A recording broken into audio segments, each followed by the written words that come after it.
인생 전반에 걸쳐서 아군을 갖고 태어났느냐를 판단을 해야 되는데요. 생일 일자에 안녕하세요. 저희 사람들이 태어날 때부터 네, 운을 갖고 태어난다는 게 맞나요?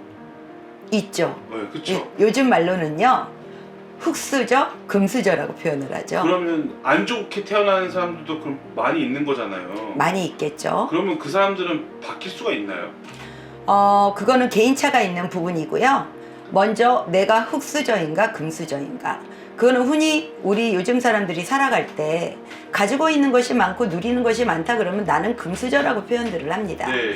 그런데 그 안에서 첫 번째로 다뤄봐야 되는 문제는 기본적으로 내가 좋은 운을 갖고 태어났느냐, 인생 전반에 걸쳐서 아군을 갖고 태어났느냐를 판단을 해야 되는데요.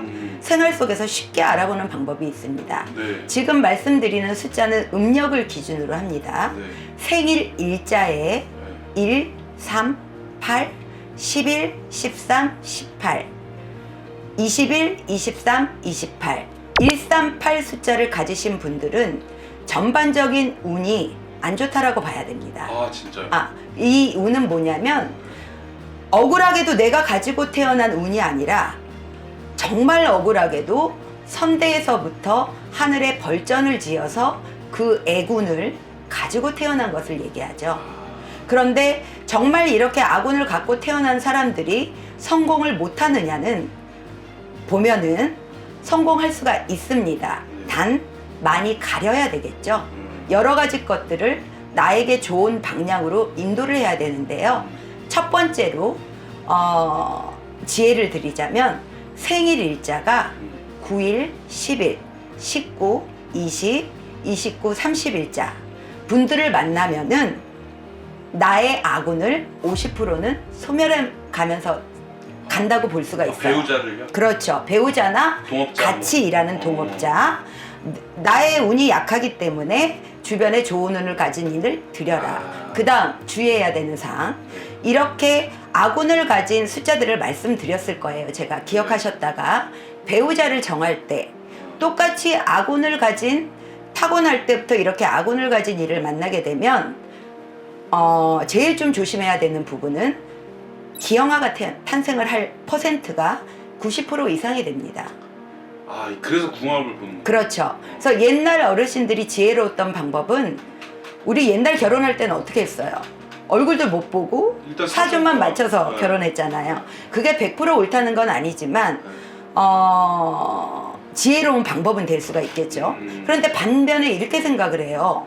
남녀가 만나서 처음에 통했는데 너무 사랑을 하고 있는데 이렇게 아군이라면 저희는 어떻게 해요? 이렇게 말할 수도 있어요. 그렇죠. 그럴 경우에는 신뢰할 만한 선생님을 찾아가셔야 됩니다.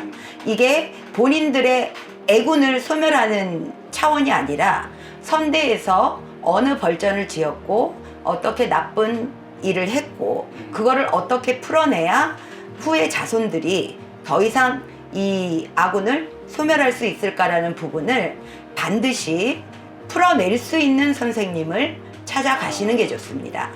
그것도 이제 뭐 의사 찾아가듯이 그렇죠. 이렇게 가서 이제 검진 받고 그렇죠. 그렇게 하면 되겠네요. 네. 그래서 이렇게 아군을 가지고 태어난 분들이 예를 들어서 내 사업자를 갖고 싶어요 라는 분들도 있어요. 그런데 기본적으로는 자기가 아군이 있기 때문에 명의를 내 걸로 하지 말아라고 보통은 얘기를 하지만 자기 걸로도 할 수가 있습니다. 자기 명의로도 할 수가 있는데요. 거기에는 개개인의 비법들이 여러 가지가 이제 통하게 되죠. 네.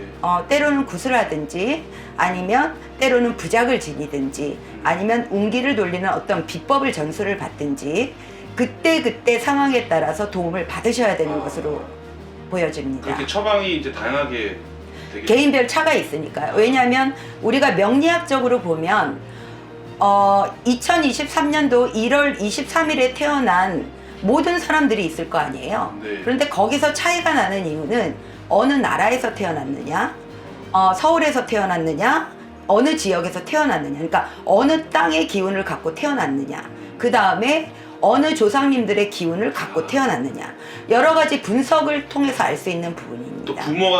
부모는 누구냐, 그렇죠. 태어난 신은 언제냐? 그런 거에 작용을 하죠. 작용을 하는데 이 신의 기운이라는 거는 신께서 인간을 점지할 때는 큰 뜻이 있으시겠죠.